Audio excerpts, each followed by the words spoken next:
What's good? What is good? What is good? Happy Saturday. Good morning to you all. This is the Chop Up Show. I am Damo the Political Plug. I got my dog with me, Toya G. But we also got a special guest today.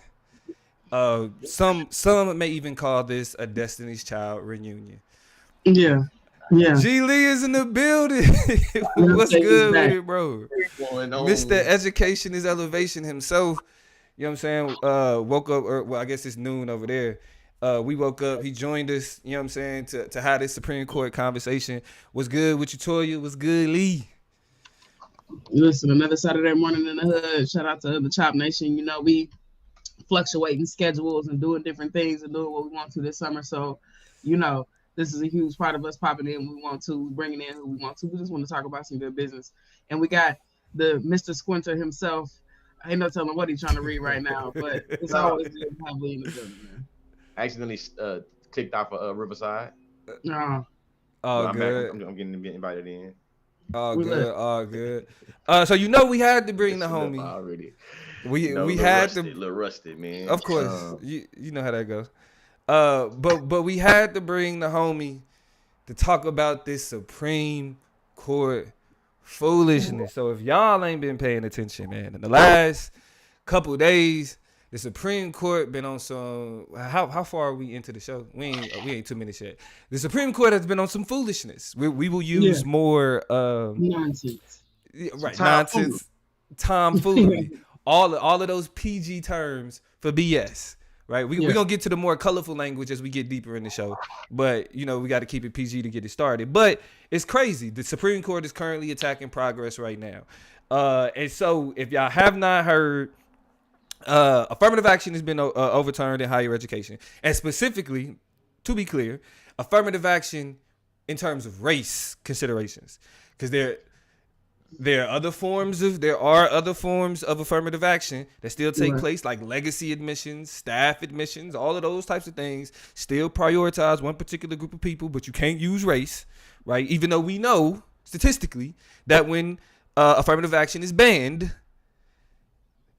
racial disparities increase. Right.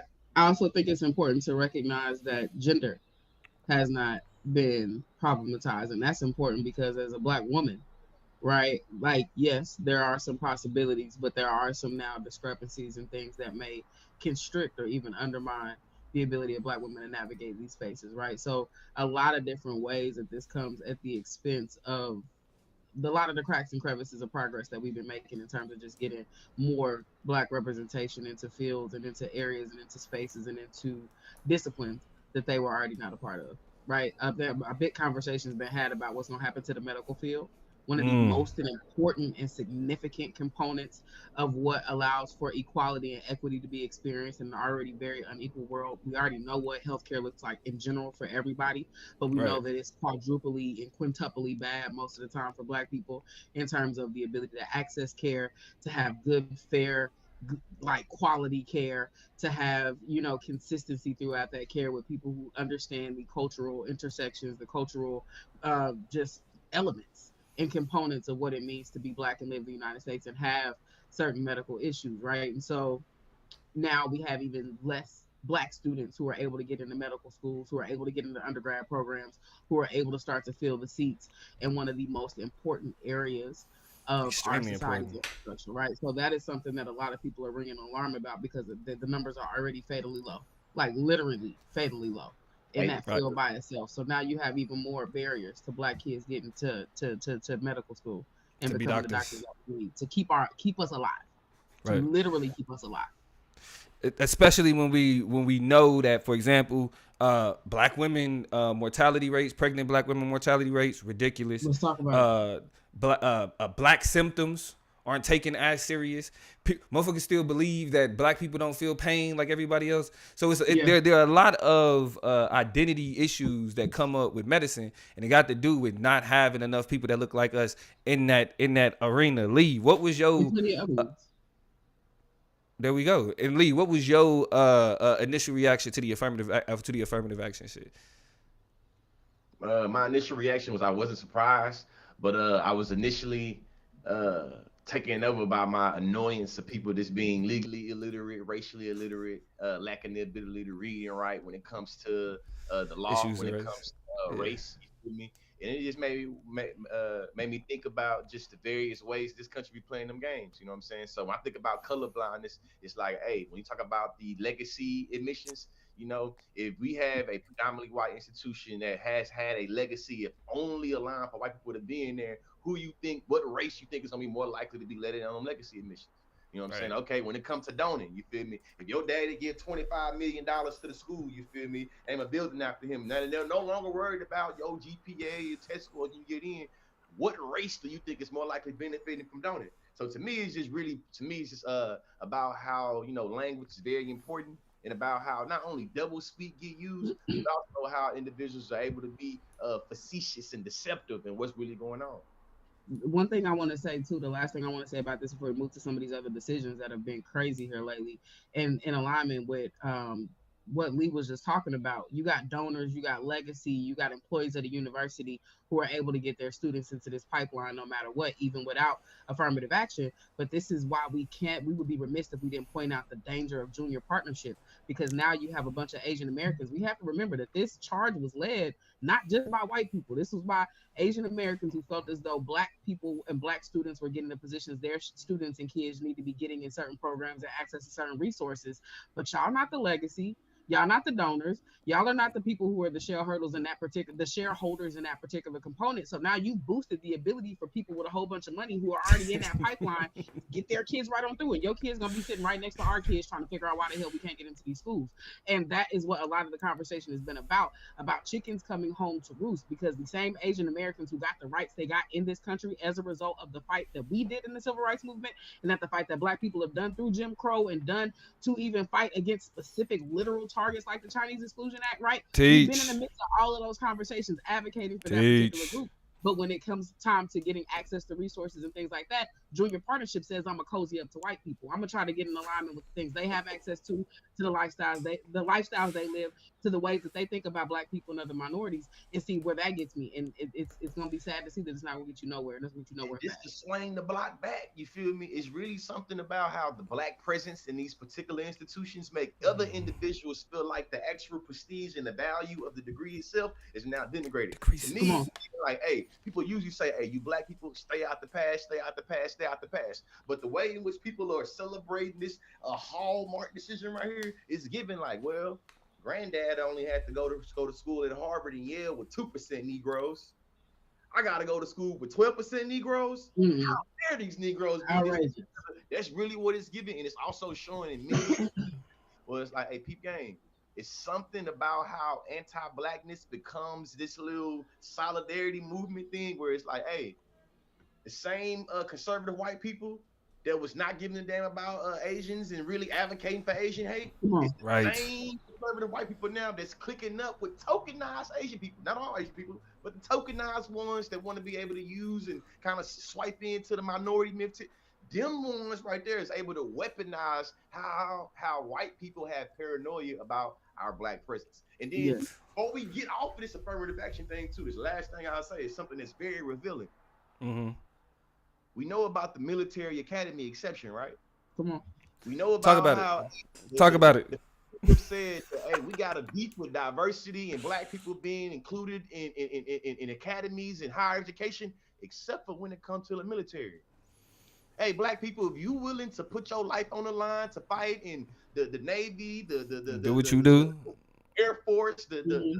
The Marines, Marines. yeah, hey, you'll be able to be a little diversity in the military. Has no issue with it. There is literally a military academy exception that says that if a black person willingly is trying to put their life on the line to fight for patriotism, we love that diversity. Hell yeah. Yes. Only Yes. exception we have is diversity. What's crazy is that California kind of went through this before we move to the next one. They got rid of affirmative action in California schools in like back in like 96. Yeah. Those schools have not been able to meet their diversity quotas since then. Come on. Once they got rid of Wow. affirmative action, they were no longer able, no matter how they spent billions of dollars on alternative admissions projects, alternative Mm-hmm. admissions, and they still not able to get the amount of people of color to close those disparities. So while people, on Fox News want to talk about how it's a question of being merit based, this ain't got shit to do with merit, especially when most of the people that get into Harvard, most of those, I'm gonna say most. There are a large section of individuals who get into Harvard only because they people did. They Shit, 30. don't A talk lot of 30%. That's a lot.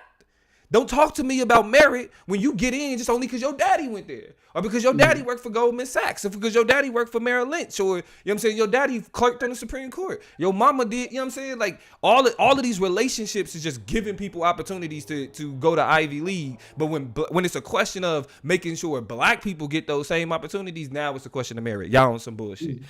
But that's only one.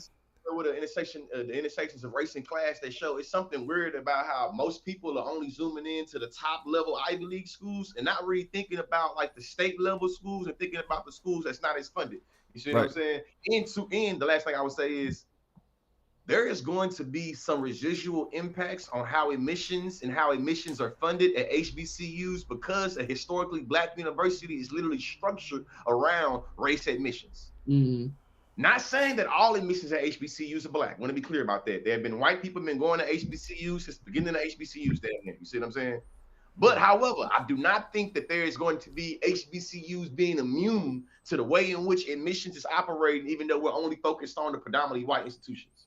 Right. All I would say about that. Appreciate that. Hey, and we want to hear from y'all in the chat too. So y'all make sure y'all cause all y'all heard the same news like I did, right? But this was the thing. When I heard the affirmative action shit, I was like, okay, I'm gonna sit on it. You know what I mean? Like I'm gonna put my thoughts together and I'm gonna put some content out. Y'all go check out the Political Plug on TikTok as well as the Chop Up Show on Instagram. We put out some content about it, right?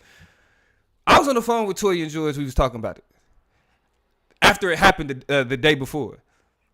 The next day, when we thinking about how we gonna approach it, and then I found out about what was the next one? I think it was the gay discrimination case. I found out about the next one, and I'm like, wait. I thought the gay one was yesterday, but yeah, the order is, we know it all happened. It all happened this week. It was 48 hours. It was quick. You know what I'm saying? Because the next one I heard about was the gay discrimination case, right? And this is a case where a web designer was allegedly, and that allegedly is going to become important here in a second, was asked to create a marriage website for a gay couple, right? Come to find out now, the Supreme Court ruled in favor of the people who's making the website. They don't have to make the website for a gay couple, religious freedoms, all that bullshit, right? Come to find out, the person that was alleged to ask for this website being made didn't even ask for that. Yeah. That part of the shit is completely made up. Not real. They contacted the individual whose email address. Bro. They contacted the individual whose email address and phone number was on the request form.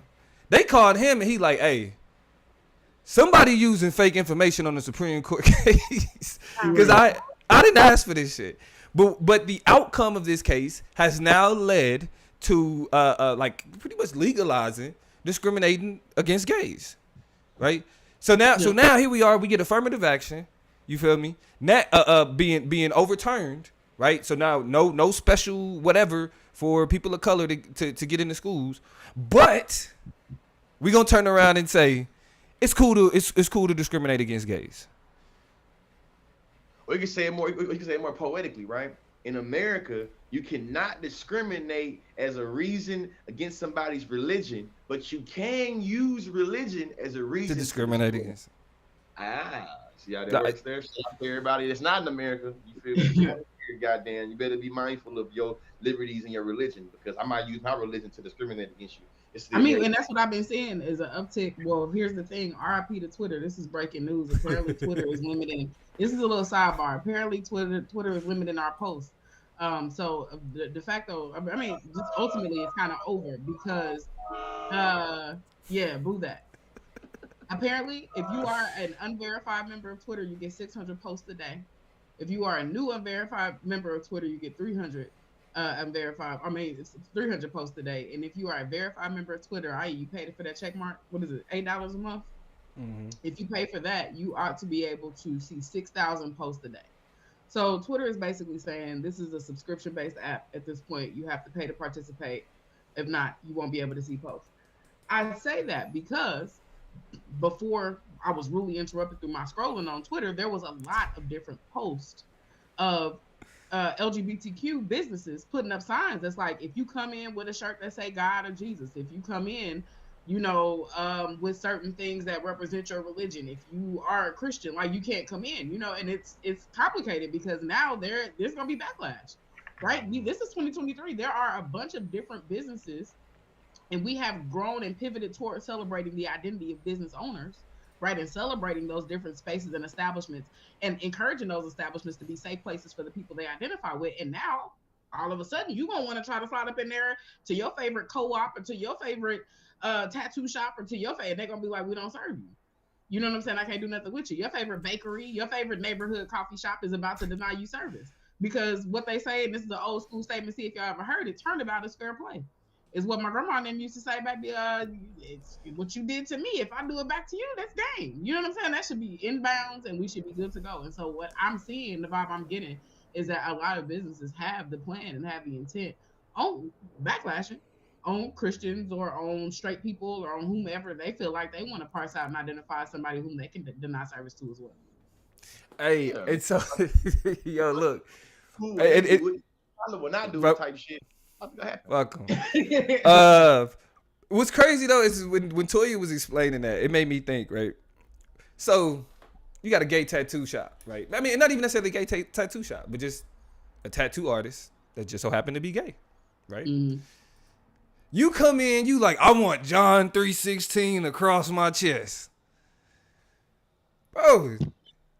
For what? Why wouldn't that individual who was looking at what the Supreme Court is saying be like, not doing that No, religious shit? I don't. Yeah, I don't do. I I'm don't not do doing shit. no Bible. I'm not doing no Bible shit on you. I don't believe in that. I don't agree with that Yeah. shit. Or not even gay atheist. I don't believe in the Bible. Like why would I? I don't want to do that. I hear this is illustrate how the pendulum don't swing the same. You feel me? Because in my mind, within all of us, we all understand within Christian teaching. You feel me? The idea of being targeted. You know what I'm saying? Of being persecuted for being a Christian is a part of Mhm. the thing. You know what I'm saying? A part of, you feel me, the entirety of the story almost. You see what I'm saying? Yeah. For me, it's just looking like, hey man, all they do is just make it where people would be more likely to shoot up some shit because you told me I couldn't come in there and praise my Jesus and or you know what I'm saying? Like I keep on going, but I'm saying open the imagination box up too much. Yeah, we can't even play with it because people get bright ideas and say they heard them here on the chop up. You didn't, but what is possible is endless when you the Pandora's box. Though when it comes to being like, hey man, Christian, this, that, and the other, this, that, and the other. Cause that's like what they were saying right now. I know this, and this one I knew we was in for some shit, right? But this is when I knew. I thought we were gonna be segmenting this. This is when I knew that the Republican Revolution and the judiciary activism was top notch. When everybody that was calling Trump a op for 4-5 years, and Trump started saying we can have drag queens come and read in the schools, but we can't pray in the schools. Mm. And they start talking about Marxists and socialists and feminists trying to teach the kids and perverting them and grooming them. And I'm talking about the most pro-black of the pro-black, your favorite blog pages reposting it. I knew then that the pipeline, we're going to get into the pipeline. The pipeline was way bigger than I realized. Yeah. So before we move to the next case, I want to reiterate, the individual that was behind the alleged accusations of asking for this website, it has come out publicly on record and said that is not me. As it says here in a Guardian article, because they contacted him to see what was up. It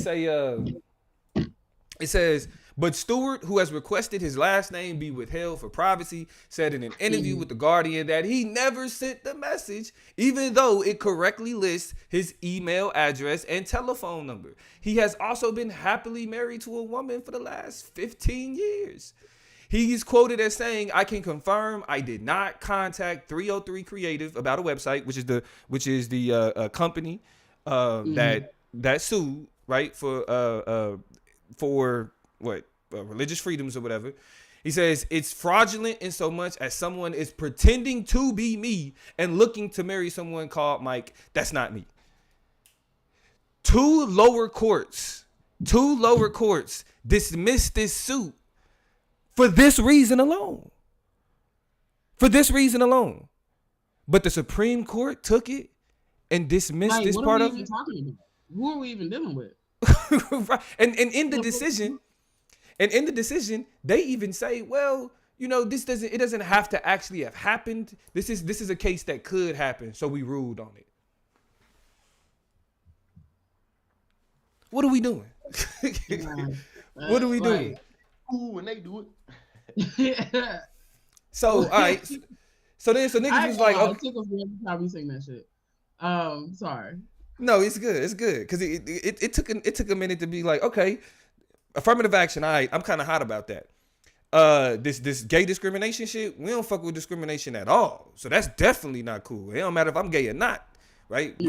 Discrimination is not cool. Period. It's not a thing. Then Toya gets a third phone call from me, like, yo, they blocked student loan forgiveness. It's up. I'm like, it's up, yo. It's up. It's static. It's an elected. Hey, it's too much to forgive $20,000 to a person that come from a $75,000 family, but we can give goddamn $700 billion in PPP loan forgiveness, but we can't get these poor. They better stop eating avocado toast and stop going to Starbucks. You better start pushing. But listen, though, if you got a multi-million-dollar corporation that literally has an entire HR department and finance department, you mismanage your funds, the government will stem you them, goddamn. But us? No. This nigga is childish. Stem you them and stem you us. Ain't no stimulus. Stem you them. Yeah. And then when they try to stem you us, you goddamn right. When you read the fact in that video, it come with way more for them. You see what I'm saying? So listen, when the conservatives be like, well, you can't cancel your car loan, you can't cancel your house loan.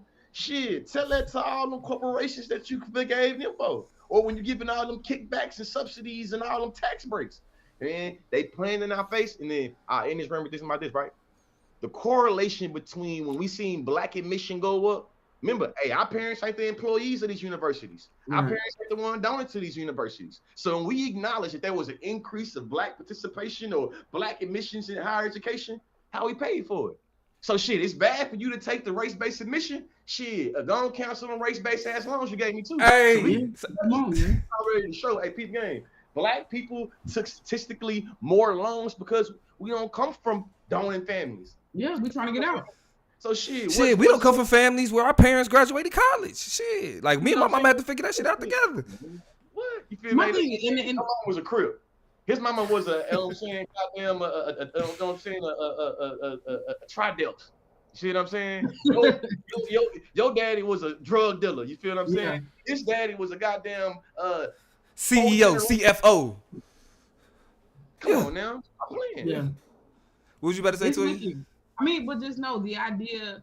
You know, a lot of people, the argument against it notoriously is, oh, well, if I pay my loans, I just don't understand why you just would ever sign up for something without the anticipation of being able to pay your loans. It's your own fault for being stupid enough to ever just think that somebody was going to wipe your debt clean. If you take on a debt, you pay it. No, what we bought into was the narrative that you gave us when y'all was bringing y'all asses to our class, when y'all had these guidance counselors coming to our classes, when you had us going to them signing, you know what I'm saying, like signing up for colleges and going to college fairs and shit like that, which was the American dream, being accessible to niggas, being accessible to the average person. We were supposed to be able to go to college. We were supposed to take these loans out. We were supposed to get decent jobs. We were supposed to live lives that then would allow for us to pay back the loans. Everybody lives in harmony. We buy a little piece of a house, a little piece of a car, and be given a sustainable society to make money move in a way that will allow for us to pay back our debts. We don't live with a little career. With a little career. We don't live in that world. At all. Close. So how your broke ass get more... How your broke ass got less access to subsidized loans from the government than a corporation does. So you're more likely get a hey, listen, it's no issue to get an unsubsidized loan. We know that from school, huh? Hey, they'll give you the whole limit. You feel me? Shit, you want to run up your debt? Hey man, you Run want it. 1,000? He'll go 20,000. But as soon as you take it, we're gonna start taking debt. Don't Literally, nobody. multi-billion-dollar corporations getting unsubsidized loans. I mean, subsidized loans, literally. So it's like, hey, get this loan, you ain't gotta pay. And we start taking on interest for like a couple of years from now. We might not even make you pay it back. Meanwhile, you didn't took $50,000. You owe the government 50. You owe the government 200. You only borrow 50. You only borrow 50. Come Hey, on. corporations they take $200 million, pay back zero. Talk that shit. Talk that shit. I think and what's a bigger problem is that we hear these conversations about, well, I had to pay back my loans, but that shit never comes up when we talking about like PPP loans. That shit never comes up when we talking about bank bailouts. That shit never comes up when we talking about industry bailouts, like we saw with the automobile industry, etc. You know what I mean? So it's like the motherfuckers that's supposed to be the people that's supposed to be. The people that's supposed to be making, you know what I'm saying, creating these responsible and useful and productive economic institutions, they fuck up the most. Yeah. But we, like students, you know what I'm saying, niggas like us, we have to, cause niggas ain't got the jobs that was promised when you went to college. Like our generation is the generation that they told motherfuckers like, yeah, go to college, get a degree, get you a nice job, like Toya said, buy you a house, do all these things, like and start a family, all of that. Listen, it's a few people I know that got their degrees, doing the shit that they got their degrees in. You got other motherfuckers that's just like, shit, I got a degree. Like, well, nah, Lee, yeah, no, you. Yeah, You know, well, that's true. That's true. And so that was like a quick 48 hours in the fucking Supreme Court. You know what I'm saying? Like it just boom, boom, boom of bullshit. What you supposed to say to it? It was. The two things that I just think of when I think about how rapid fire it was how it's not even two things. I guess it's just in this weird two sides of the same fucked up coin. We have one side where I think I am implicated in every single decision in some way that was made, right? And let's include Roe versus Wade, right? Mm-hmm. So I potentially could be denied a business if I go and ask them to do some shit. Affirmative action has probably played a significant role in everything from, because a lot of people are like, y'all see what's happening in education. This is just affecting education. The shit's gonna roll over to affect employment after a while, and nobody's gonna be safe. Because quotas and things, places like businesses and in industry is not going to be important. They're doing away with it just in education for right now. Be careful for the workplace, right? So the circumvention still over. You know, and the backlash, right? The continued backlash, because backlash ain't done. This is just a part of the blow. This is one of the waves of the backlash, and we're gonna get to backlash from what in a minute. But so I'm gay, can't get some shit. Affirmative action, my children ain't gonna be able to access no shit, or the people I care about, the students that I tutor and mentor, the students that are about to come into my classroom. I'm an educator on the college level. The students who come into my classroom are about to get even whiter than they've ever been before. So let's talk about some of those things. By the way, affirmative action, or like, I'm not even gonna go down that rabbit hole. We'll talk about it. Then we look at student loans. Oh, plenty of those. Been paying on them. Ain't scratched the surface. Needle ain't moved yet. And then Roe versus Wade got my insides all tangled up and twisted up, and the possibilities all over the damn place. So blow after blow after blow after blow. But here's the gotcha. Here's the other side of that coin I was mentioning. There are people walking around this world who are unaffected by any of it. There are people who are straight, who are affluent, who are male or even white women, because we know white women were, because they're white, being accepted to these institutions even more. And affirmative action was definitely boosted their ass. And like I mentioned before, affirmative action has only been done away with in terms of race. So in terms of sex, they still gonna get that boost. So they're gonna be good. White people good, white families good. And then, you know, there's plenty of women out there. Half the reason we in this predicament, this little pickle we in right now, is that they don't understand or care about fucking reproductive rights, or what happens to other women or people who are able to produce babies or have reproductive organs that needs a particular type of care. They don't give a shit about them. So it's people, and not to mention the men, right? So they're just people walking around who are just like, interesting. And then they fold their little, you know, because you know they still reading the paper version of the journal or the Times, and they going on about their business. They getting in like super yachts. It's summertime. They on vacation. They're on holiday. And they're living their fucking lives while we out here just sitting watching everything that we thought we even had. We knew it was bullshit even when we kind of had it because it wasn't really secure, you know. Right. But that was really gone, and that is what blows my mind. That is what blows my mind. So Thank you. I just ain't it crazy? Like it's some people who boom, boom, boom, boom, 1, 2, 3, 4, just and then there's other people who just unscathed. They get their avocado toast and shit. They just living. Y'all in this avocado fucking toast. We started it. I don't even know. And yeah, but look. So Get your loan paid off. You feel me? And get your. I'm talking what? because that was a criticism. Like y'all stop eating that avocado toast and pay your loans, y'all be straight. So yeah, You fuck be able to them. buy a house with that. Right. But I think it's important that we take the time out to kind of understand, you know, the positioning that we in, right? We gotta how the Supreme Court operates, because the Supreme Court is just one branch. It's the highest court of the land, and it's the one branch in what we consider our co-equal branches of our federal government, which includes the legislative and the executive branch. Legislative is Congress. The executive branch is the presidency and everything that falls up under that. These three branches of government are considered co-equal, which means they all have power to check each other. We've run into a problem with that though, and that is conservatives done packed the court. They packed the Supreme Court. How the we can't if that's the highest court in the land and they done packed it. And what I mean by packed the court is Donald Trump got 3 Supreme Court justices. 3, damn near unprecedented. Neil Gorsuch, Brett Kavanaugh, and Amy Coney Barrett. Right? These are all individuals who owe some loyalty to conservatism, not to the Supreme Court. You're gonna be our Lord to the Supreme Court. This right here where we come in. You feel what I'm saying? I was talking to the plug on the phone. You know what I'm saying? And bro had said something about Republican Revolution.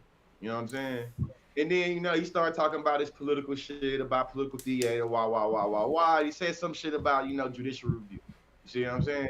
And for me, when I thought about that, I thought about it at the very simplified terms, as thinking about, hey, peep game. When conservatives are trying to create paranoia around grassroots movement organizing, it's really about how Donald Trump and how the highest court, how everything on the grassroots level with the Q9, with the Proud Boys, with the alt-right movement, how it trickled it all the way up to Clarence Thomas and the Supreme Court and Donald Trump. You see what I'm saying? So when you having your little beef and your fight with somebody on Facebook and you get goddamn reading a decision that these judges had and you start being like, damn. Drawing the connections, connecting the dots. You using the same speaking points, Clarence Thomas, that this person right here used on a Facebook post that I had in 2017. Oh, damn, we see a Reddit post that a Q9 person made right here, and Donald Trump is literally saying that as the reason why he's celebrating affirmative action. When we think about how activism operates and why they were so crazy and scared about Black Lives Matter, they understood it was them telling on themselves. Because you know what? They was already having a recruitment, having a pipeline to make it where whatever the white folks saying on the ground, whatever they saying in the middle of buttfuck Ohio, they also gonna say up there with the Supreme Court. You see what I mean? So listen, it was already white folks when a Toya Emporia, Conscious and Plug, you feel me, at OU. Hey, the reason why you're here is because of affirmative action, isn't it? They already felt that way. So when you think about what they saying and how Donald Trump was able to get 3 justices, think about it. Obama did 2 terms, and how many justices he got to appoint? None, right? None. He almost had 1, and then Mitch McConnell and them was like, "No, we gonna wait till the election is over." What, man? Just. I think that when we think about the revolution that the Republicans is embarking right now, it is politically, socially, economically. It is with the legislative branch, the executive branch, and the judicial branch. It is literally one that encapsulates the entirety of how material lives, how the making system go. You feel me? From your algorithm, goddamn, to the way that you get loans, to all this shit. You feel what I'm saying? And for me, it's just really be a whole bunch of cap. Will be a whole bunch of little, wishy-washy back and forth. Because when Donald Trump wanted to give $500 billion to the Black community, he had no issue with acknowledging how the banking industry is already operating on affirmative action race-based white folks. Mm-hmm. When Donald Trump said we're going to give $500 billion in healthcare, he was already acknowledging that the affirmative action operate when it comes to race-based things in healthcare, because Mm-hmm. white parents ain't going there and worried about dying while they kind of give birth like that, the Come way the on. black people is. See what I'm saying? So we literally seen the Platinum Plus plan acknowledge right now that structurally, politically, socially, economically, niggas ain't getting shit, and that's the reason why he blinged it out in that way. So now, 3 years later, individuals all of a sudden don't care about that. You was trying to convince me that Donald Trump was the most blackest president ever because he gave so much money to goddamn HBCUs, and then you told me he did something with the First Step Act. So Now you're it's running fuck out. affirmative action. So affirmative action. So goddamn. So First Step Act good. You're doing something for black folks because you're trying to stop incarceration on the federal level. That sounds like to me you're acknowledging that there's an affirmative action that allows for white people to go untouched in many different instances on the federal level because the FBI say that white people and black people sell and use drugs at similar rates. But I'm still 6 times going to jail. Conservative contradictions, man.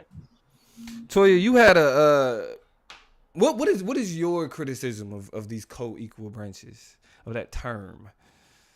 Of what? Co-equal branches. How you feel Uh, cause giving like because like you said, like you are somebody who like are literally impacted by like all of the major decisions that can come down. Maybe except one. There's a Supreme Court case where they about voting and states' rights to be able to throw out votes, and the Supreme Court said, "Nah, that's not cool." You know what I'm saying? So like that's the case that came out before this other shit. But as somebody who's like really impacted by all of this shit, what is what is your thoughts on this idea of these co-equal branches? Before I answer that question, I got to shout out Danielle who corrected one of my statements. I said Obama didn't get anybody, and I don't know if y'all pointed that out already. Oh, But, Sotomayor. Yep. definitely it's the truth. So we want to Yep. speak accurately here. So shout out to Danielle for fixing that because that's facts. Yeah. My biggest issue with That's crazy. with this idea of a co-equal or co-equal branches is, I think, a couple things. First of all, it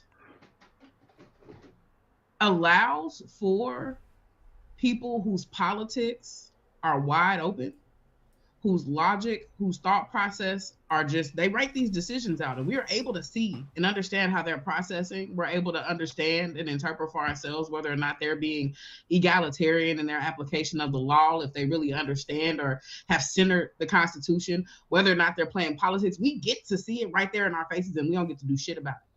And I think that is the most hamstringing, just bounding component of all of this is their politics get to hang wide open in ways that even senators and legislators and Congress people don't, right?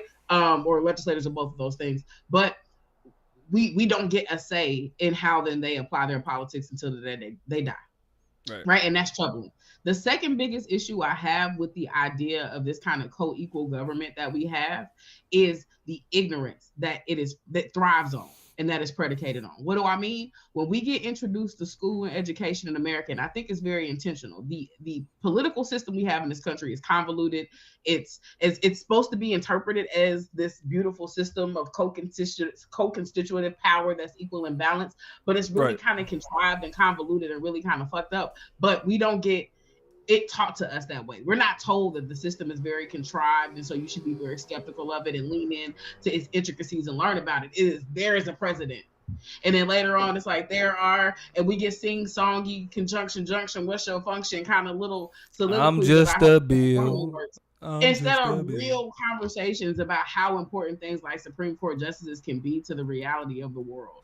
I don't know if maybe I wasn't paying attention, maybe as other students in history class were, but I just really feel like when we look at how high the stakes are and we see just how much power the Supreme Court has to influence our day-to-day life and how powerless either that system has rendered the president or how powerless the president gets to act. I haven't figured out which one it is yet. It is really mind-blowing to see just how much we really need to be giving a shit about really all of it, but we need to be keyed way more in onto Supreme Court justices and what they do and advocating for term limits and all that types of shit. Like what Supreme Courts are and how they function should have been changed. But us as a public has been so ignorant to the importance and the significance of the Supreme Court. I think just the layperson, not people who are politically astute. We're not talking about the political plugs. We're not talking about the me in conscious leaders that's willing to sit and read some shit real quick and tangle and wrestle with something. But the average person and how they vote how they think. They don't register just how significant something like a Supreme Court can be, and the chess pieces that go into play to getting those people in position in the first place. And so I feel like, to answer the question and bring a full circle, you asked about how I feel about this like co-equal checks and balances. Every branch has a role in reinstituting and enforcing the other one. I think it's a sham. I think we are learning every single day more and more the way that the culture war we exist in has infiltrated Yeah. like you all have pointed out, the Supreme Court, and how we are really kind of in a fuck position because these people are in there for life. It does not matter how many presidents change. It does not matter. As long as they go jog and they take their vitamins and they go to their personal trainer and shit, they are going to live forever and be able to influence shit. And we'll get Obama type situations where motherfuckers feel like they can't do nothing because they hamstrung over here, they tied up over there, they can't get this motherfucker to retire over here, and it's a whole bunch of shit that's not getting done because they get to call the shots, and that shit is crazy and scary. Sorry that was long-winded, but that is like It was Nah, yeah, that was good. but I don't, you know what I'm saying? Because man. But I mean, so this is the thing, Oh, right? what do you think? George brings up the when he brought up the conservative revolution. So when Toya say, they not getting nothing done, they're not getting shit done for us, for marginalized people, for any for any oppressed group, right? They right now what we're seeing is that they're actively working against progress. The reason why I say that is I want to introduce y'all to if y'all ain't heard this term before, me and Toya and George was just recently talking about it. It's called stare decisis. Stare decisis. It's another Latin term that means what the fuck ever, but all you need to know is that it means that when the Supreme Court settles on a case, stare decisis means that settled case is now settled law. It's no longer up for interpretation because the past Supreme Courts pretty much established its interpretation of the Constitution. The reason why stare decisis is important is because it's supposed to be a safeguard to be like, oh, well, we changed the courts. Now let's just change all this other shit that we didn't like that they did in the past.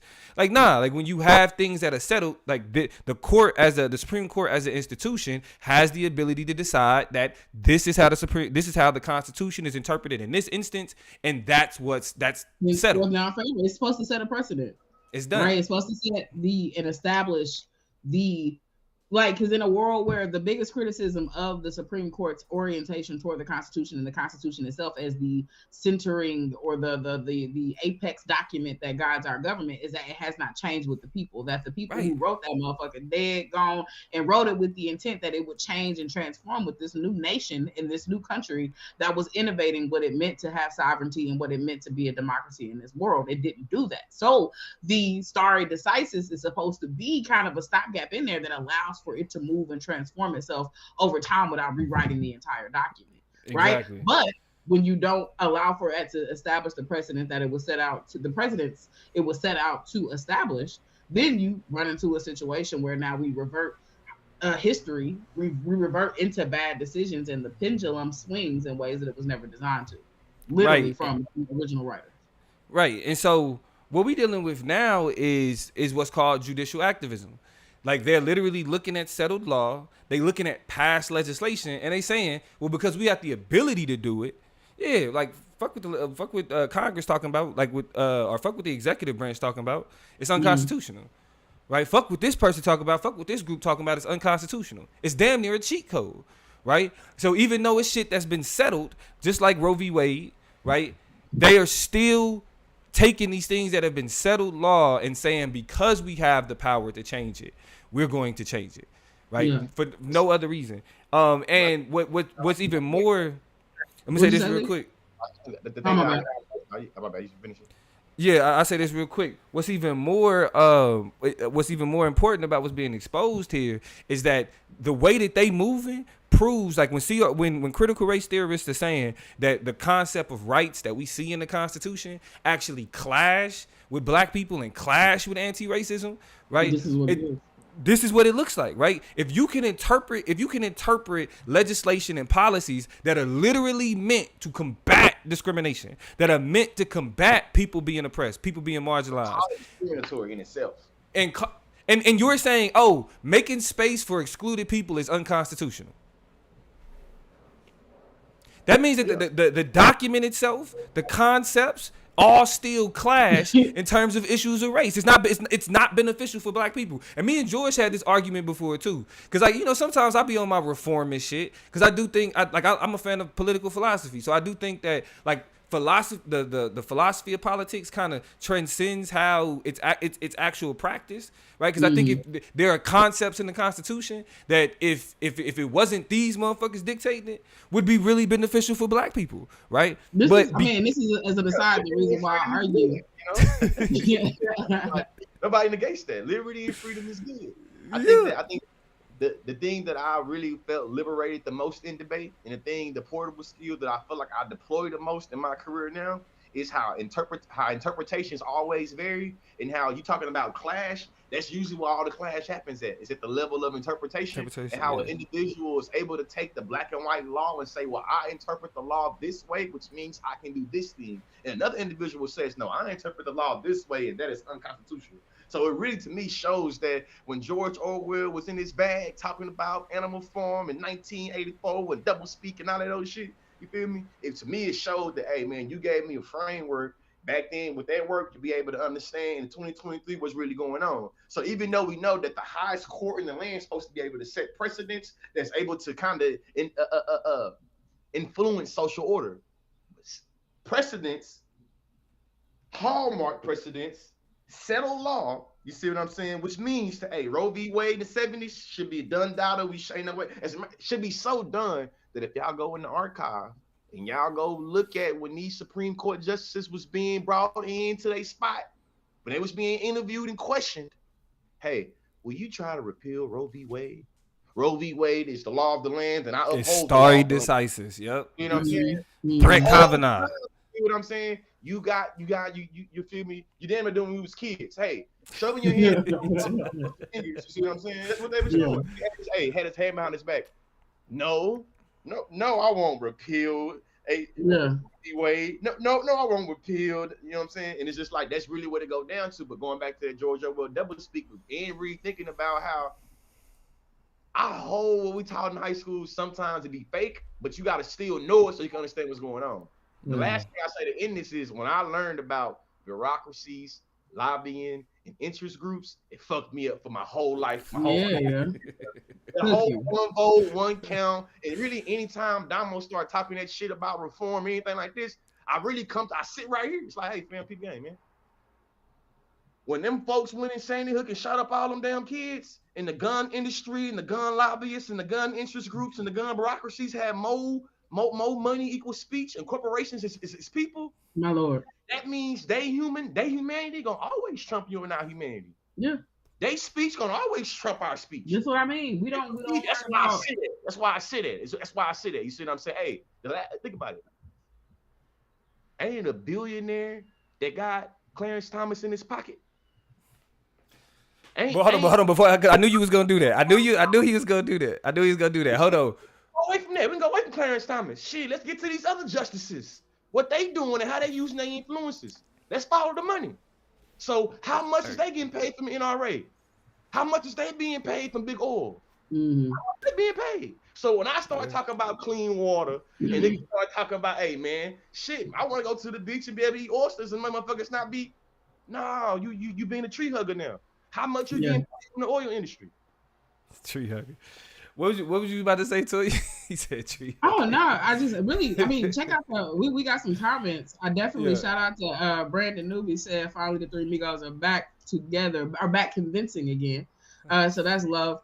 I think, what I was about to say kind of coincides with what I was saying earlier about the ignorance we walk around with. Tyler also corrected me. Shout out to Tyler, said Three Ring Circus is a Schoolhouse Rock song about the three branches, because I was thinking conjunction, junction, what's your function? But I knew Schoolhouse Rock, was the version I think that, they felt was tolerable. And that's cool and that's cute or whatever. But the thing we didn't know about, for example, were we're lobbyists, we're privatization, we're corporations' roles. These are things that we need to know. Before I show up at the ballot box, I need to know who you having conversations with in the back room. I need to know about the biases that you have and the hands that you shake and what you do. But we don't even know to consider those things or ask questions about those things until we are voting age, and not even then. right? You got to give a shit about politics to know about shit like that. You know what I'm saying? And it's so integral to how our political systems are run. So, like, we missing information. And and to be clear, this is not blaming people who live in our society. I think it's Right. designed like that by Oh yeah, nature. Right? It's by design. yeah. There are things that are done purposely to alienate the policy making process and Right. to make the everyday individual feel like they're incompetent and or don't have the capacity and It's or not a part of that process. you see what I'm Yeah. saying? It doesn't involve them. That's oh boy, like that's the Politics doesn't involve you. Politics doesn't involve you. So I know when I'm going off, it's AP game. Whether you worried about your food stamps, your HUD, the books you read, you see what I'm saying? Goddamn, when you get them letters that say a convicted felon or a pedophile is around your way, all these questions are policy. When you worried about your clean water, when you worried about how much chemicals in your food, when you worried about the sheriff running the law, all these are political questions. So for you to say, I don't care, I don't talk about politics. You eat, don't you? You pay bills, don't you? shit. You pay taxes. Fuck that, even bills. You pay taxes, and if you don't pay them taxes, the government gonna come get your We ass. exist in a world where the entirety of the material reality that we live in is dictated by policy. So for you to say you don't care about policy, it don't matter if policy care about you, regardless whether you care about policy or not. Policy is still structuring your everyday life. I mean, it's so funny on the top of the page. I think we're having a different conversation just about voting or participating in elections or kind of dispelling the common conversations we have about. You know what I do. It's election season. About your local politics versus national politics. Plug, you know what clip I'm talking about. It's pretty recent. And people, the clip kind of blew up in and of itself, right? It was making moves, but half the people in the comments was like, y'all just playing the game again. Y'all just selling no, nigga, ain't nobody selling no wolf tickets or nobody lying. This is not no cap. You know what I'm saying? You got to have, and here's the thing. What did we learn about being black in America? You got to work twice as hard, 3 times as hard, damn near, in order to keep up with what the hell is going on. The same thing is true about black people. Barely keep up. You got to be in the system and out of the system. You got to have a hand in the winding chain of what's going on in these conversations. How you navigate these systems is what it's going to be, but you have to at least have a knowledge of it. Y'all remember them debate arguments where like real left niggas be like, oh, the state is bad. We shouldn't talk about the state. We should never debate about the state. And niggas got smart and was like, no. Niggas need to have a knowledge of the law. How you navigate with the law is your business. But to completely say we should never talk about politics, to completely say we should never talk about the state is stupid. It's stupid.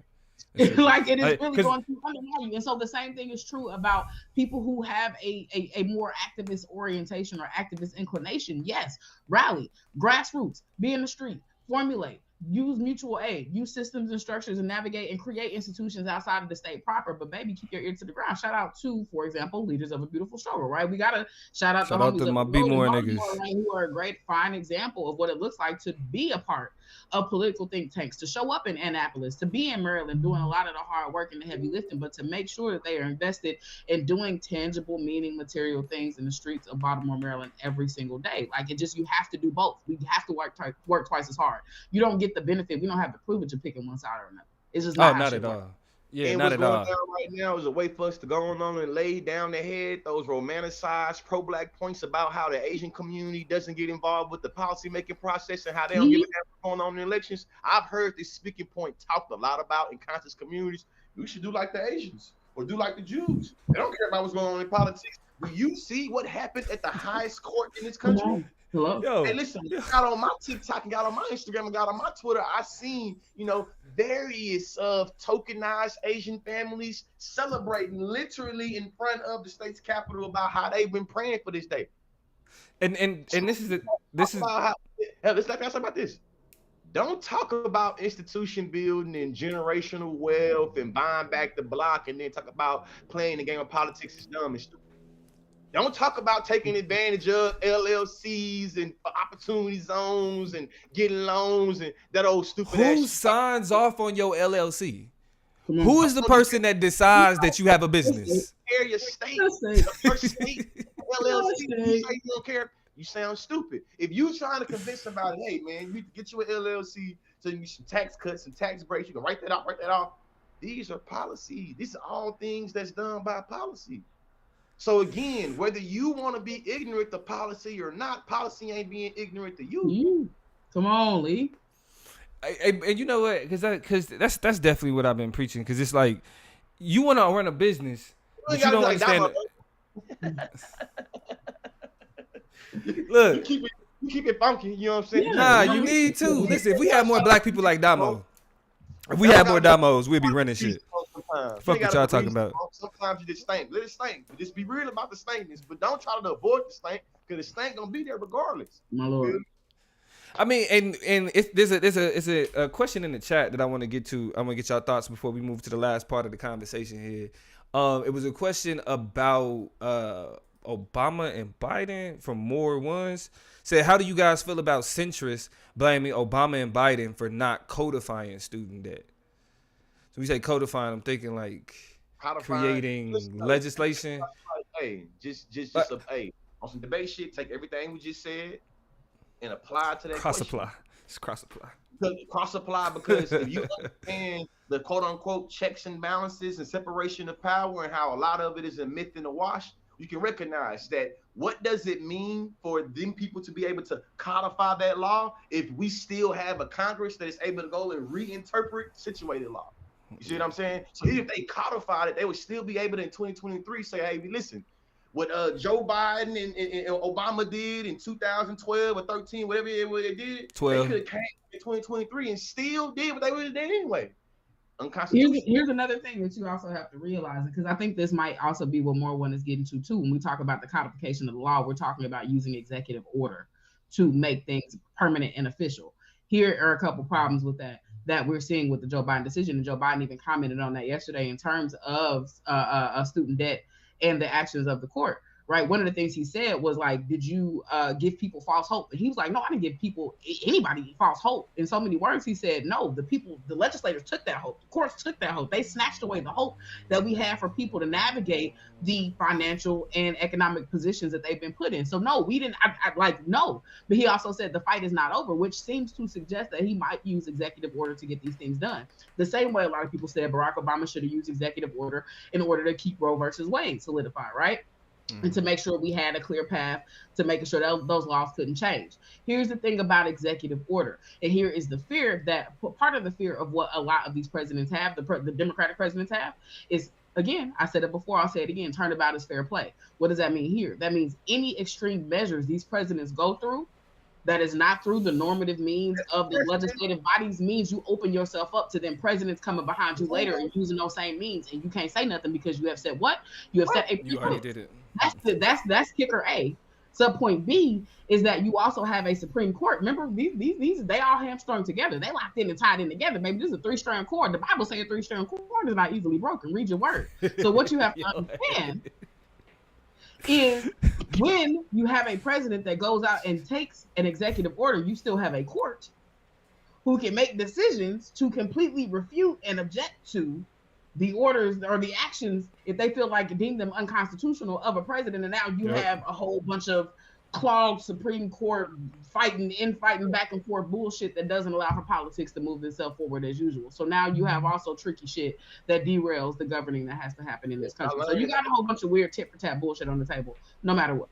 Because I learned specificity on the loan forgiveness, and it was that Joe Biden was able to try to promise that through the HEROES Act, and what the Congress did and interpreted and said that the Congress Act is supposed to be done gradually and done small. Mm-hmm. You know, and the hero, I'm saying, the way in which this law is done, and we can't make any changes that it's not gradual and it's not, done small. 50,000 is too much. And you know, the HEROES Act supposed to be about natural disaster, and it was saying, you know, the pandemic was a natural disaster. You know what I'm saying? And shit, and Congress decided like I'm up in the heavy something. Yeah. So so you write about the HEROES Act, right? It was three states that sued. 2 of those states, their case got thrown out. Missouri is pretty much the state that defeated student loan debt. Thank you, Toya.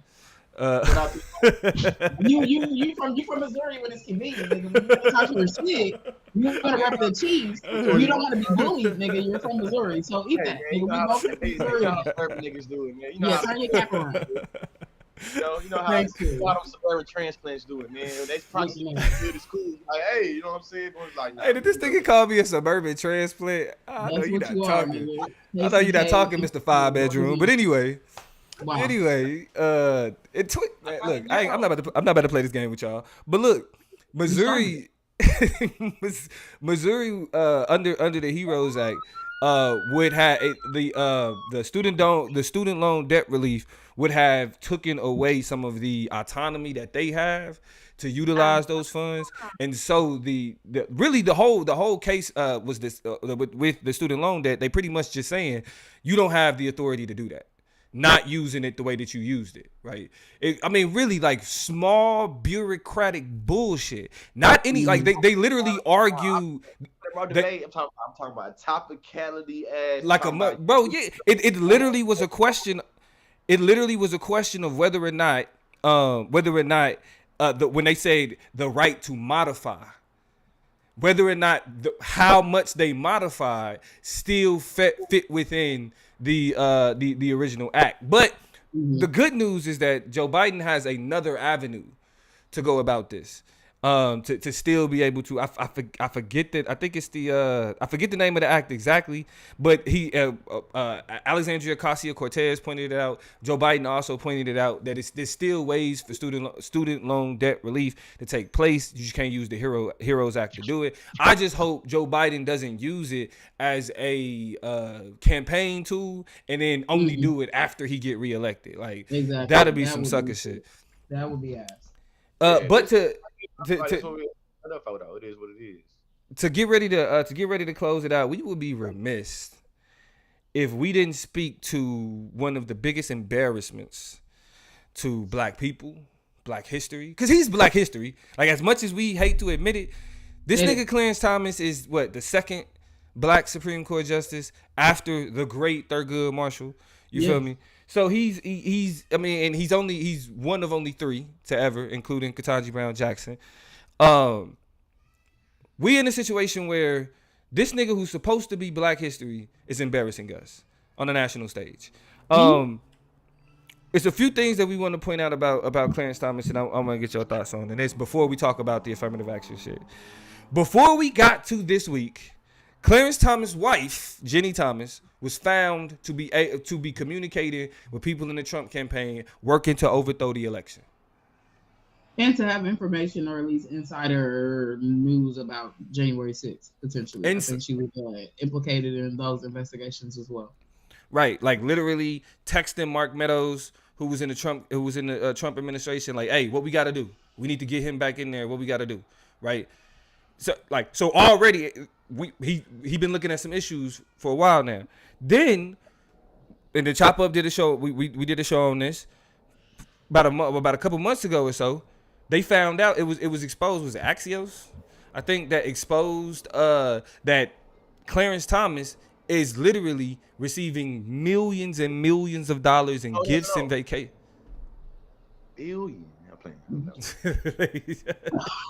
But hey, he getting a lot of bread simply for from conservatives, like bread, trips, other type of gifts, all type of shit. $100,000 worth of whatever, yacht trips, flying to Bali from somebody whose relationship was established with him after he became a Supreme Court justice, and who have been involved with cases who have been governed over or adjudicated over, rather, in the Supreme Court, right? So it's that conflict of interest textbook. Conflict of interest like a motherfucker. Like conflict of interest textbook interest. Hey, shout out to the dude is the. When you're done, I got something to read on. That's gonna ride it all out. I got it. It's a nice one too. So you know. The dude is characterized as a Republican mega donor. So all he do is spend money to make sure that conservative values are. I mean, he's a one man lobbyist, pretty much. One man lobbyist, man bureaucracy, a one man interest group. So we know, you know what I mean, he crooked, he sold out. You know what I'm saying? We know about what happened with Anita Hill, how he did her. And then now we get... We're not just going to drop it. We're not just going to drop it. My apologies. Pubic hairs on the Coke can. I'm talking about... videos of bestiality. Come watch it. Niggas say they trying to lynch me. I'm talking about... I don't want to hear nothing about no race-based, racialized, da-da-da-da-da. He didn't feel that way when he was trying to protect himself from allegations. Come on. Woman. So and thank y'all. Never want to do no drive And bys, people but gonna reach his face always. yeah, we just want to make sure, that the proper information is out there about what she endured, because Anita Hill is also Black You history. had conservatives saying that the media is trying to lynch him. Oh, that's rich. Clarence Thomas in the 1990s got George Bush and the rest of the conservatives right now that's parading about. We don't want to hear nothing about no racism, this, that, and the other. Mm-hmm. They said that the liberal media was trying to lynch him. Republican lynching of another black man. So here we are this week, and again, Clarence Thomas, who's been on the wrong side of every Supreme Court decision Every single that that came down in my lifetime. You feel me? This man voted against, of course, affirmative action, and his claims against affirmative action is to say that making space for Black people, it labels them as inferior. That it's disrespecting Black people because it's saying that they can't get in on their own. Nigga, that ain't an issue with Black people. That's an issue with racism. It's not how, like, that's the part that really get under my skin at this point now. The people that are proponents against affirmative action, you legally illiterate motherfucker. You don't know how this shit works. Yeah. You think it let unqualified Black people in, so they say you're not here because you're qualified, you're here because you're Black. No. The legacy of exclusion said that regardless if you met the merits, regardless if you qualified for here, if you were Black, you were disqualified. Mm-hmm. So people are so racially illiterate with this. It's like, how you get to the highest court? Just real fast. This 2-bit self-loathing psychopath. This comes from Bishop Talbert Swan, from him, and this is masterfully put out in terms of his history and how Clarence Thomas has uniquely individually benefited. This 2-bit self-loathing psychopathic white supremacist apologizing Uncle Ruckus benefited from race-based purposes throughout his entire career, yet sided with conservatives to overturn affirmative action. Clarence Thomas was admitted to Holy Cross in 1968, in part because the school was actively looking for Black students. He was to Harvard Law School in 1971, right after it adopted race conscious admission policies, but chose to go to Yale at the exact moment it created its first explicit affirmative action program with the goal of 10% minority enrollment. Thomas was one of 12 Black students in the class of 175. His application was evaluated separately and received special consideration because he was Black. When Thomas left Yale, he was hired by John Danforth, the Attorney General of Missouri. Danforth admitted it was because he was seeking to have diverse office, and Clarence Thomas was hired because he was Black. Thomas left Danforth's office to work for Colorado at the time when the company was looking to hire what? Black lawyers. He went back to work with Danforth when he was a U.S. senator and was looking to diversify his staff. I'll repeat that last sentence. He went back to work with Danforth when he was a U.S. senator and was looking to diversify his staff. He then went to work for Reagan's Department of Education and offered a job in part because he was Black. He then became chairman of Equal Employment Opportunity Commission. Think about this. This man was the chair of the EEOC, a position that 6 Black women turned down before he accepted it. His entire career was a result of affirmative action. Y'all hear that? This man epitomizes the hypocrisy of the always been the enemy of Black progress in the nation. And I believe to end that, Clarence Thomas is the illustration of conservative contradiction and the internalization of Black inferiority. Mercy. His entire career is one that has been hallmarked with affirmative action precedents and standards that he's been able to individually benefit. He has no issue when taking those billion-dollar, billionaire gifts. And he's benefited from that uniquely because George Bush wanted to prove, I got Condoleezza Rice, I got Colin Powell, I got Clarence Thomas. How y'all dare y'all say y'all don't like Negroes? And Black people can be conservative too, so boo. Go ahead. I know y'all think they are Democrats, but that's not even true. That ain't even true. I mean, or you could just be politically involved and not be neither one of them bullshits. But go ahead, T.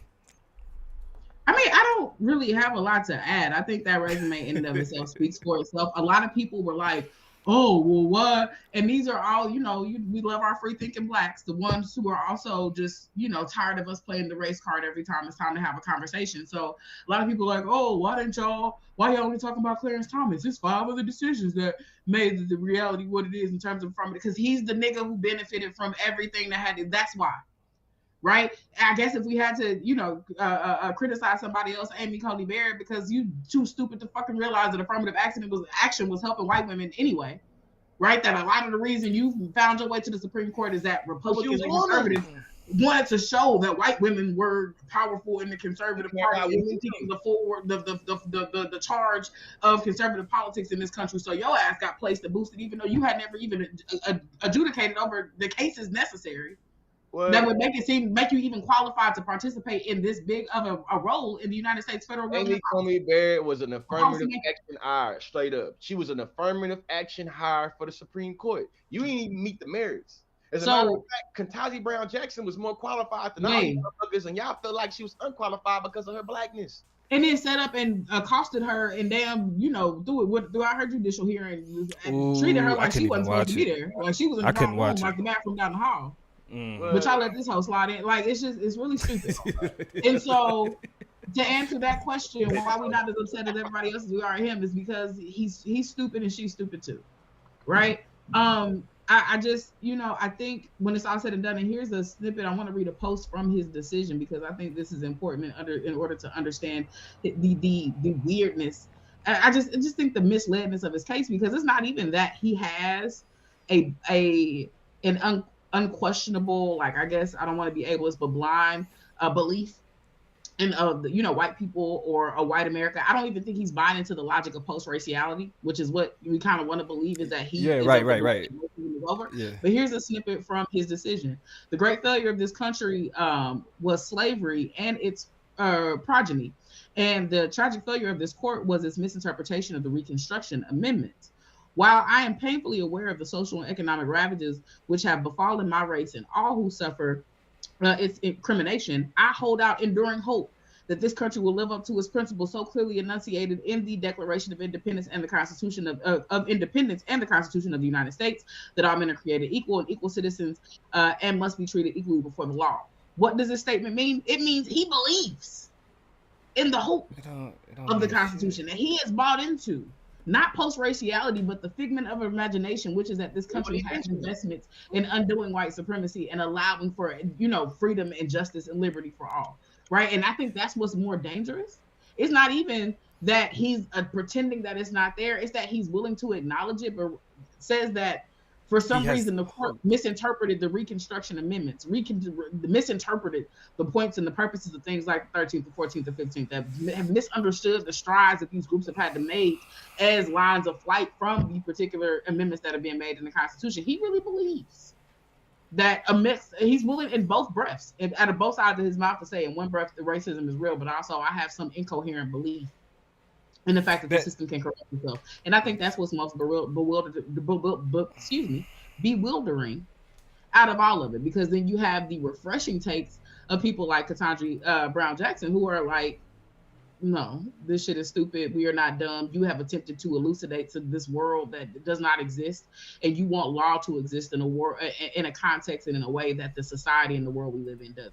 Right? Her reflections in her decision were a whole lot more realistic and confrontational with the reality, with the teeth that are in this conversation about racism, not just what you in this document have presupposed about how it ought to be. And I think that's the most startling and stark takeaway I took from his decision in all of it. Yeah, I mean, for me, I think it's more so a question of, Clarence Thomas is a perfect example of not all skin folk is kinfolk. Period. The apex example. I think he's the textbook. Like if you open it up and it's like skin folk, not Clarence Thomas. You're going to see his picture for that example. Exactly. And And what's the most and then what I want to highlight the most out of what you what you read in his decision is that it is the recognition that slavery exists, or not slavery, excuse me, racism exists, and the impact that racism has on society. But this whole idea of holding out hope, it ain't even about changing the system. He's holding out hope that the hearts of people will change and they will be more fair. And bro, Stupid. You can't recognize. I guess he's probably giving credit to his wife. Like, can't y'all just be like, Jeannie? She likes me. Hell no, she probably. Meanwhile, you eating with white supremacists. Meanwhile, you eating with alt-right activists. Meanwhile, you were literally hopping on private jets and cahooting with Proud Boys. It's like, listen, man, what you saying don't even make sense. You see what I'm saying? It don't match. Like what? I mean, I'm talking about this right here. Made me think about it. Clarence Thomas Gullah Geechee. From the Carolinas. Some company was trying to do, you feel me, a documentary, and you know what I'm saying, Summon Chu, the homie, you know what I'm saying, from TikTok and Instagram, you feel me, he taught at Harvard and shit. They came to him and asked him, you know what I'm saying, hey, you Gullah Geechee, this could be this, that, and the other, you big person, I'm gonna ask you about him.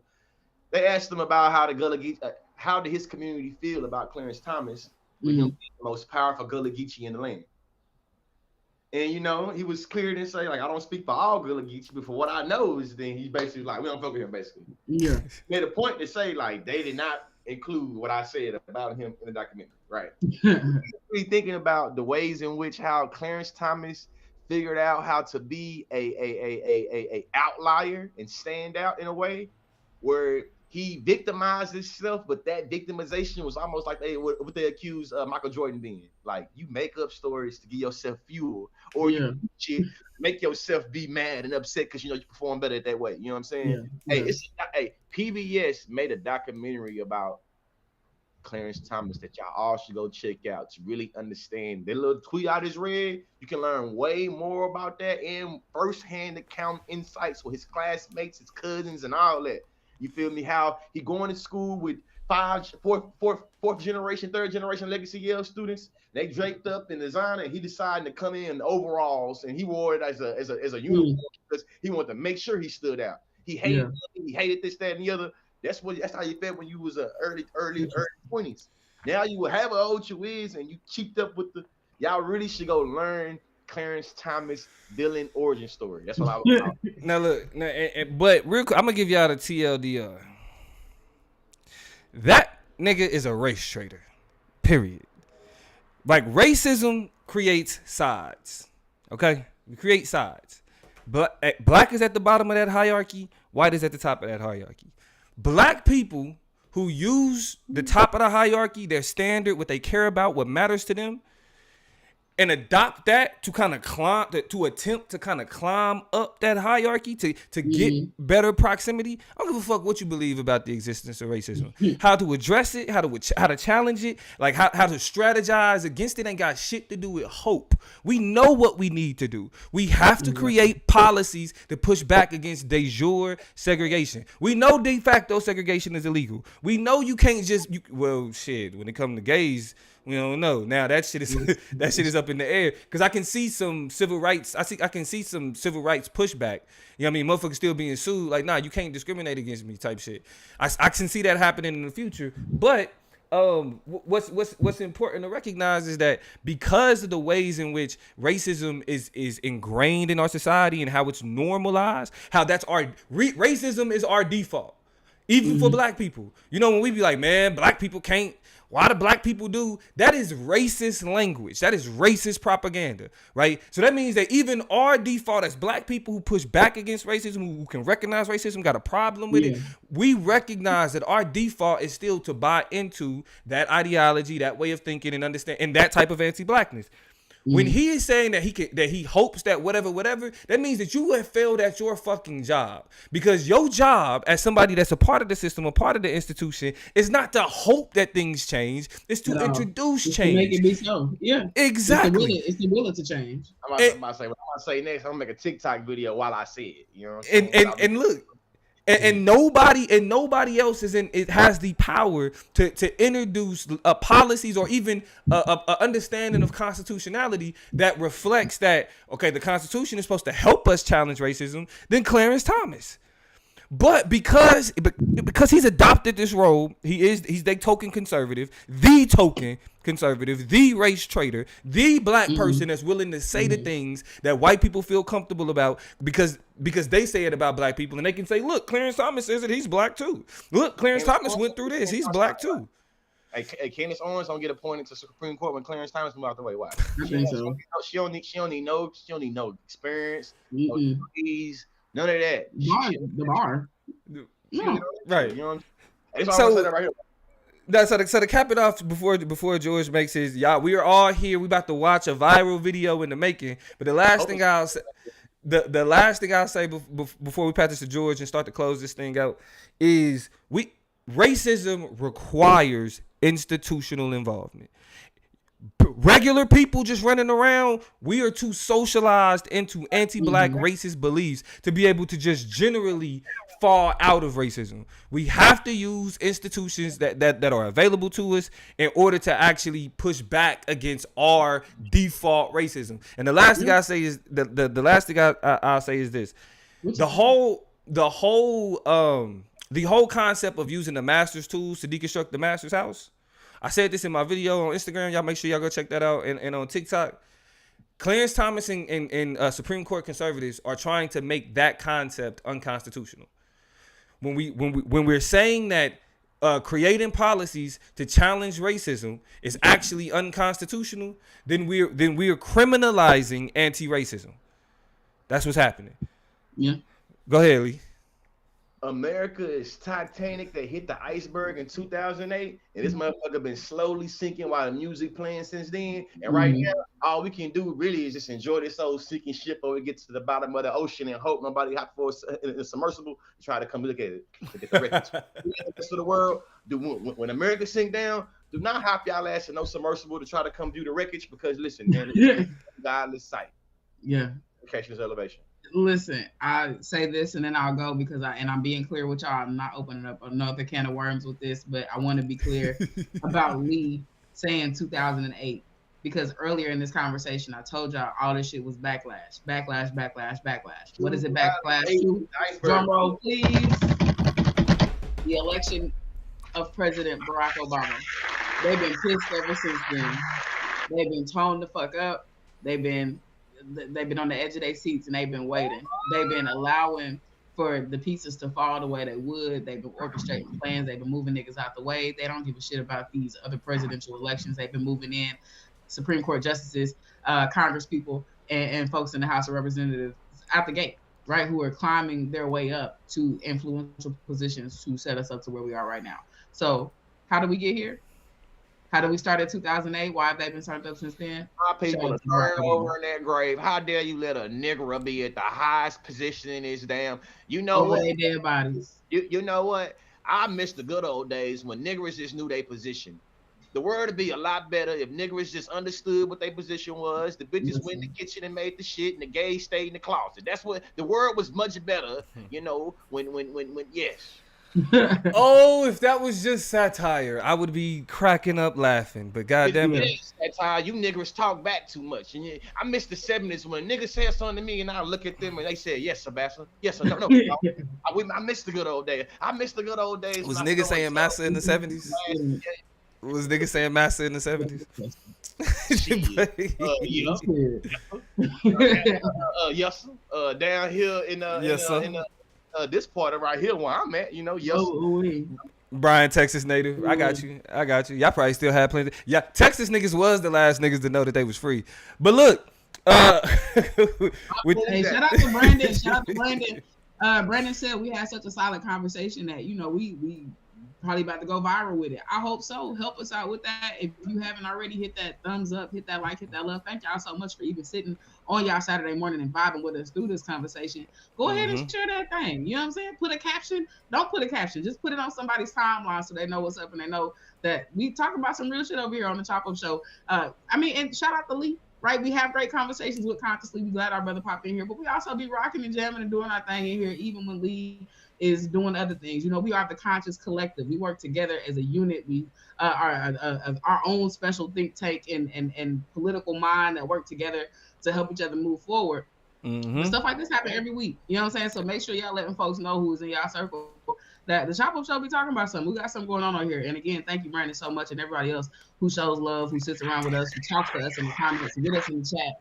Like y'all are invaluable to us, and that means a whole lot to me, specifically because we ain't even doing the show on a regular day. But y'all saw the little bell, y'all saw the little buzzer, y'all popped in on it. So thank y'all. We appreciate that love for real. Yeah, for sure, y'all. Hey, listen, y'all be on social media as we close this thing out. Hey, next time you on Facebook, Twitter, Instagram, whatever, just be like, hey, if y'all ain't fucking with the Chop Up, fuck with them. The links is always available. You can share it wherever you want to. YouTube make that easy. In order for us to grow, we need y'all. We need y'all help. So, like we don't ask for donations or cash apps and none of that shit. Really, if you want to send us some bread, don't just share. Like that mean that much more. Like if you really want to do something to help the Chop Up, share. That's all we ask. You feel me? But if you do got some extra bread you want to send, we'll take that too at the Chop Up Show on PayPal. Is where we take donations. But with that being said, man, y'all make sure if you haven't subscribed, subscribe. If you don't follow us on Instagram, follow us on Instagram. You said what? Chop Up Patreon coming soon for all y'all exclusive Chop Up content for You know y'all what I'm saying? Right. exclusive content. They got some of that shit coming. You know what I'm saying? You know. All of that. All of that. And follow me at the Political Plug, Instagram, TikTok, at Toya G, at the Consciously. I'm pretty sure y'all know where to find that nigga. Yeah. But again, all we ask for is y'all support. We love having these conversations with y'all. We love breaking down this information. And also, if y'all have anything y'all want us to talk about, like even that Clarence Thomas story, one of our viewers, I think was it Donnell that sent us that.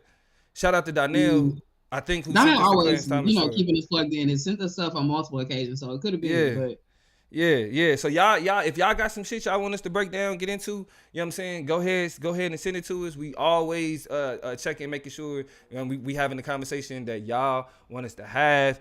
But y'all got anything else y'all want to say before we go? hey man, shout out to Conscious Lee taking some time out, tapping in with the family. You know what I'm saying? This is family business, always, always, always. So it's just it feels good to my heart to have my boy on the screen, splitting it 3 ways like we used to. You feel me? Yeah. Man, with that being said, we will see y'all next week. This is the Chop Up. We out. Hey, yeah, y'all see that? Hold on.